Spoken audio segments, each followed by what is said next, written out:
வணக்கம். ஜவைஜட் from Jawad Vattiputhur power writer அப்படிங்கிற யூடியூப் சேனல் மூலமாக உங்களை மீண்டும் சந்திப்பு ரொம்ப மற்ற மகிழ்ச்சி. அத்தோடு எங்கள் சேனலை சப்ஸ்கிரைப் பண்ணுங்கள், பெல் பட்டன் அழுத்த மறந்துடாதீங்க. அத்தோட எல்லாத்துக்கும் ஷேர் பண்ணுங்கள். பொதுவாக சினிமா நடிகர்கள், மற்றபடி பாடகர்கள், இசையமைப்பாளர்கள், எந்த ஒரு சினிமாவில் எந்த துறையில் இருந்தாலுமே சரி, பார்த்தோம்னா ஒரு படத்தில் வந்தால் போதும், உடனே பக்கத்தில் ஒரு கூட்டத்தை சேர்த்துக்குவாங்க. ஒரு 10 பேர் என்றைக்கு இருக்கிற மாதிரி பார்த்துக்குவாங்க. அவங்க தங்களுடைய கௌரவம், தங்களுடைய அந்த மரியாதை, மற்றபடி நான் இத்தனை படத்தை நடிச்சிருக்கேன் அப்படிங்கிற அந்த பந்தாவை காண்பிப்பதற்காக இந்த மாதிரி பல பேர் இருக்கிறாங்க. குறிப்பிட்டு சொல்லக்கூடிய அளவுக்குலாம் இல்லை, அது மிகப்பெரிய ஒரு நீளமான ஒரு பட்டியல். ஆனால் யாரையுமே பக்கத்தில் சேர்க்காதவங்களும் சில பேர் இருக்கிறாங்க. சினிமா துறையில் இருக்கிறாங்க நிறைய பேர். என்னப்பா வேணும், நடிச்சியா, போனோமா, வீட்டுக்கு போனோமா, படுத்து தூங்கினோமா, அடுத்தது ஸ்டெப்புக்கு, அடுத்த ஷூட்டிங் போனோமா, அடுத்தது என்ன பிரச்சனை. அது இசையமைப்பாளராக இருக்கட்டும், பாடகராக இருக்கட்டும், இயக்குனராக இருக்கட்டும், நடிகையாக இருக்கட்டும், நடிகர்களாக இருக்கட்டும், அந்த மாதிரி தன் பக்கத்தில் கூட்டத்தை சேர்த்து கொள்ளாத பல பேர், நிறைய பேர் இருக்காங்க. அது ஏகப்பட்ட சொல்லிக்கிட்டே போகலாம். அந்த வகையில் இப்போதைக்கு பேசப்படக்கூடிய ஒரு இசையமைப்பாளராக, ஒரு நட்சத்திரமாக, சினிமா துறையை சேர்ந்தவராக நம்முடைய இசை புயல் ஏஆர் ரஹ்மானை சொல்லலாம். அவருக்கு பிடித்தது ஒரே வார்த்தை, இசை தான். முடிஞ்சு போச்சு. எத்தனையோ பேர் இருக்காங்க, அப்பா இருக்காங்க, அம்மா இருக்கிறாங்க, என்ன மற்றபடி எத்தனையோ இருக்காங்க. இப்போதைக்கு மனைவி இல்லை அப்படிங்கிற மாதிரி ஒரு சூழல். மகன் இருக்கிறார், 2 பொண்ணுங்க இருக்கிறாங்க. இருந்தாலும் அவருக்கு பிடித்தது இசை அப்படிங்கிற மாதிரி தான் இன்றைக்கி மிகப்பெரிய ஒரு வைரலான ஒரு பேச்சு போயிட்டுருக்கு. அதாவது பாடகர் சோனு நிகம் அப்படிங்கிற ஒரு பேசின ஒரு வைரலான ஒரு பேச்சு இன்றைக்கி எல்லோரையும் கவரக்கூடிய வகையில் இருக்குது. அதான் அவர் ஏஆர் ரஹ்மான்கிட்ட பழகியிருப்பார் போல இருக்குது, நெருக்கமாக. ஏன்னா பாடகர் இல்லையா, அதனால் பழகி தான் வேணும். அவர் ஏஆர் ரஹ்மான் இசையமைப்பாளர். பழகின வகையில் தன்னுடைய அனுபவத்தை சொல்கிறார். ஏஆர் ரஹ்மான் ரொம்ப தனிப்பிறவி, தனிப்பட்ட நபர். அவர் பக்கத்தில் யாரையுமே அண்ட விட மாட்டார், யாரையும் சீண்ட விட மாட்டார். மற்றபடி யாரை பற்றி ஒரு சின்ன ஒரு பாயிண்ட்டு சொன்னால் கூட டக்குன்னு அந்த இடத்தை விட்டு நகர்ந்து விடுவார். மற்றபடி அவருடைய ஒரு ரூட் என்ன அப்படின்னா இசை இசை இசை, அவ்வளோதான். எதாக இருந்தாலும் சரி இசையிலேயே கவனம் செலுத்துவார். ஒரு சமயத்தில் அதே மாதிரி தான் பாடலில் ஒரு தவறான பிறரை பற்றி ஒரு வார்த்தை இருந்தது. அதை சொன்ன உடனே அவர் அதை கூர்ந்து கவனித்தார். அதை எழுதுனது வேறொரு எழுத்தாளர், ஒரு கவிஞன், அதை விட்டுருங்க. இருந்தாலும் அதை பார்த்தோன்னே வேணாம்ப்பா, அடுத்தவங்களை பற்றி ஒரு வார்த்தையாக இருக்குது அப்படிங்கிற கான்செப்டில் சுட்டி காட்டினோடனே உடனே அதை கொண்டு போய் இவர் கவிஞர்கிட்ட கொடுத்தோன்னா கவிஞர் உடனே மாற்றி கொடுத்துட்டாராம். அன்பா சொன்னோன்னா மாற்றி கொடுத்துட்டாராம். வேணாப்பா, அந்த மாதிரிலாம் எழுத வேண்டாம் அப்படிங்கிற கான்செப்ட்.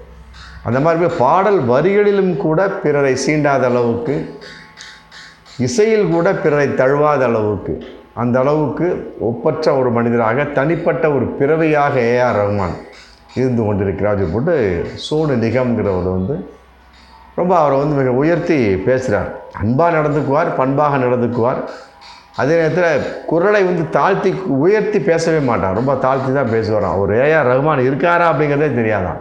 இன்னும் சொல்லப்போனால் இது முகமது, ஹிந்தி பாடகர் இருக்கார் இல்லையா, பாடகர் முகமது ரஃபீனுடைய ஒரு குணமாக. ரொம்ப அமைதியாக சாப்பிட்டா வந்தோமா, மற்ற நம்ம வேலையை முடித்தோமா, வீட்டுக்கு போய் படுத்து தூங்கினோமா, திருப்பி அடுத்த ஒர்க்குக்கு போனோமா. மற்றபடி இடையில் அந்த பந்தா காட்டுறது, அப்படியே மது அருந்தி விட்டு அப்படியே ஒரு ஜல்சாவாக நடக்கிறது, 10 பேர் முன்னால் அப்படியே பெருமிதமாக நடக்கிறது, 10 பேரை சுற்றி இருக்கிற மாதிரி பார்த்துக்கிறது, அதெல்லாம் அவருக்கு பிடிக்காத விஷயம், இது வரைக்கும் அவர் செய்யாத ஒரு விஷயம் அப்படிங்கிறது அவர் ரொம்ப பெருமையாக சொல்கிறாரு. இப்படிப்பட்ட ஒரு ஏஆர் ரஹ்மானிடம் ஏன் தன்னுடைய மனைவி சாயிரா பானு ஒட்டி நடக்கவில்லை அப்படிங்கிற கேள்வி இதில் வருது. 3 குழந்தையை பெற்றார் சாயிரா பானு ஏஆர் ரஹ்மானுக்கு. ஒரு ஆண் குழந்தை, 2 பெண் குழந்தை, ரைட்டு, ஓகே. இன்றைக்கி அவங்களுடைய இல்லற வாழ்க்கை விவாகரத்தை நோக்கி போயிட்டுருக்கு. சாயிரா பானுவே விவாகரத்து கேட்குறார். அதான் இஸ்லாமிய முறைப்படி அதுக்கு பேர் குலா என்று பெயர். குலா, பெண் ஆணிடம் விவாகரத்து கேட்டால் குலா என்று பெயர். ஆண் வந்து பெண்ணிடம் விவாகரத்து கேட்டால் அதுக்கு தலாக் என்று பெயர். ஒவ்வொன்றுக்கும் ஒரு பேர் வச்சுருக்காங்க இஸ்லாமிய மதத்தில். இப்போ இவர் கேட்குறது வந்து குலா வேணாமுங்க, ஏஆர் ரஹ்மான் வந்து எனக்கு பிடிக்கவில்லை, 30 வருட வாழ்க்கையை கூட நாங்கள் பூர்த்தி பண்ணாத அளவுக்கு எங்களுடைய வாழ்க்கையை வந்து பிரியக்கூடிய சூழலாக இருக்குது, நாங்கள் அன்பாக பிரிக்கின்றோம் அப்படின்னு சொல்லிட்டு என்ன பண்ணுறாரு, அவரே வந்து வக்கீல் நோட்டீஸ் மூலமாக விட்டு மற்றபடி அதுக்கு தகுந்த என்ன ஏற்பாடாக இன்றைக்கி பண்ணிகிட்ருக்காங்க. ஏஆர் ரஹ்மானும் இது எதிர்பாராதது, நான் வந்து 30 வருஷத்தை பூர்த்தி செய்வோம்னு நினச்சிட்டு இருந்தேன், பூர்த்தி பண்ண முடியல அப்படின்னு அவரும் ஏக்கமாக. அந்த பிரச்சனையின் அடிப்படையில் உற்று பார்க்கக்கூடிய சமயத்தில் கூட ஏஆர் ரஹ்மானுடைய வார்த்தை வந்து அழுத்தமாக இல்லை, ரொம்ப ஒரு உணர்ச்சி பூர்வமாகவோ கோபமாகவோ இல்லை. சாய்ரா பானு கூட கொஞ்சம் உணர்ச்சி வசப்பட்டு பேசுகிறாரு. ஆனால் ஏஆர் ரஹ்மானை பொறுத்த வரைக்கும் உணர்ச்சி பூர்வமாக ஒரு வார்த்தையும் சொல்லவில்லை. தன்னுடைய விவாகரத்து வகையில் கூட அப்படி ஒரு சூழல் இருக்கும் பட்சத்தில் இப்படிப்பட்ட ஒரு மனோநிலை வந்து எந்த அளவுக்கு ஒரு மனிதனுக்கு வெற்றியை கொடுக்கும் அப்படிங்கிறத நம்ம பார்க்கக்கூடிய ஒரு சூழல் இருக்குது. அதாவது தம் பக்கத்தில் நிறைய பேர் இருக்காங்க இந்த மாதிரி, தம் பக்கத்தில் யாரையும் சீண்ட விட மாட்டாங்க. ஆமாம், ஒரு டீ குடிக்கிற மாதிரி போனால் கூட இந்தாப்பா ஒரு சின்ன நேரம்ப்பா, நான் அந்த பக்கம் ஒரு யூரின் போயிட்டு வந்துடுறேன் கூட போயிடுவாங்க. இது கூட எங்கள் டீயை முடித்து வந்து பார்க்குறப்ப இந்த டீ சாப்பிடுப்பாரு அவங்க கொடுப்பாங்க, எனக்கு வேணாமுங்க அப்படின்னு போட்டு இவர் சொல்லுவார். உடனே இவர் இப்படி போயிடுவார், அவர் அப்படி போயிடுவார். இந்த மாதிரிலாம் பலவிதமான நபர்கள் இருக்காங்க. இப்படி இருக்கிறவர்கள் வந்து எந்த அளவுக்கு தன் பக்கத்தில் பிறரை சேர்க்காதவர்கள், அப்படி ஒரு மனோநிலை சரியானதா அப்படிங்கிற பார்க்கக்கூடிய சமயத்தில் இதை வந்து எடுத்தோன்னே ஏற்றுக்க முடியாது.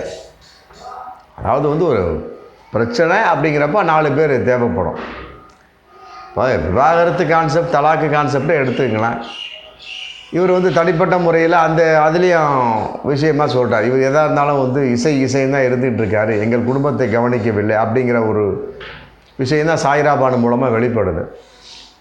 தன்னுடைய கேட்டால் வந்து எனக்கு வந்து உடம்பு சரியில்லை, அதனால் வந்து ஏஆர் ரஹ்மான் நான் விவாகரத்து செய்கிறேன்னு கூட அந்த அம்மா வந்து உள்டாவாக பேசுகிறாங்க. உண்மையிலே அது மறைக்கப்பட்ட ஒரு விஷயம், அது வந்து பொய் தான், உண்மை கிடையாது.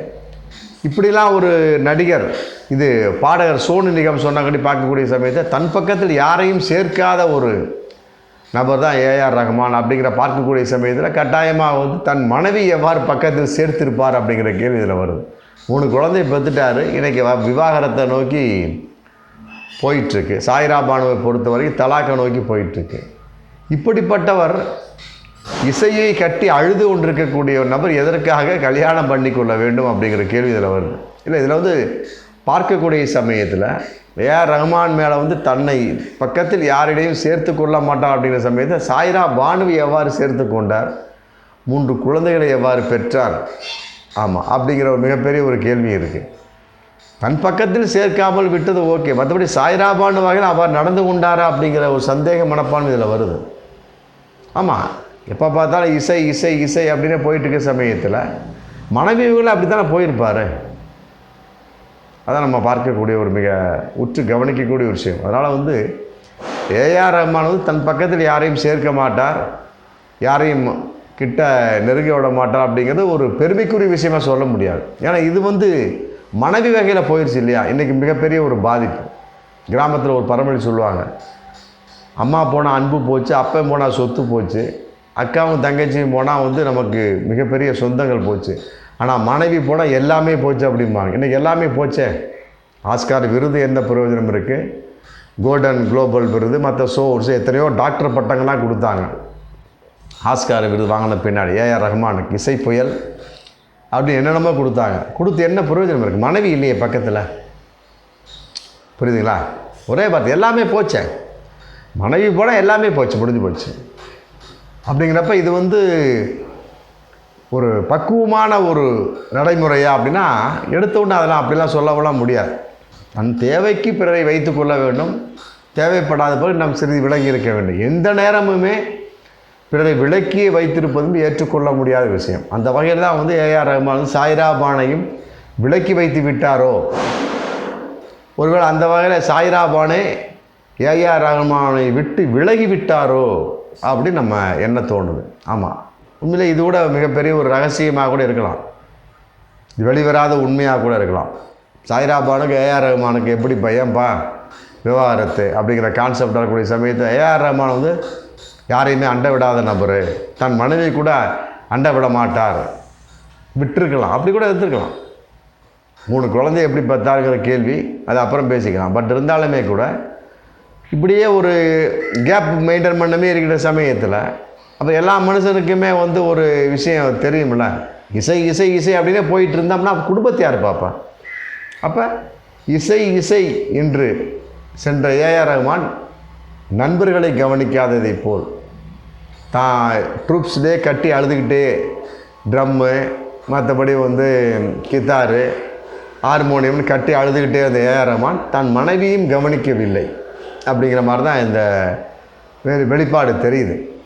அப்படிங்கிறப்ப கட்டாயமாக இது உண்மையாக கூட இருக்கலாம். அதனால் வந்து இதை வந்து பெருசாக ஏற்றுக்கொள்ள முடியாது. எல்லோரையும் அனுசரித்து செல்ல வேண்டும்ங்கிறது அவர் இருந்திருக்கார். ஆனால் பக்கத்தில் யாரும் சீண்டா விடாமல் இருந்திருக்கிறார் அப்படிங்கிறது ஏற்றுக்கொள்ளலாம். ஆனால் நெருங்கி பழக விட மாட்டார் அப்படிங்கிறது ஏற்றுக்கொள்ள முடியாது. அந்த வகையில் வந்து தன் மனைவியை நெருங்கி பழக விடாமல் போய்விட்டாரோ அப்படிங்கிற சந்தேகம் இதில் வருது. ஆமாம், பார்ப்போம் மீண்டும் அடுத்த வீடியோ. நன்றி.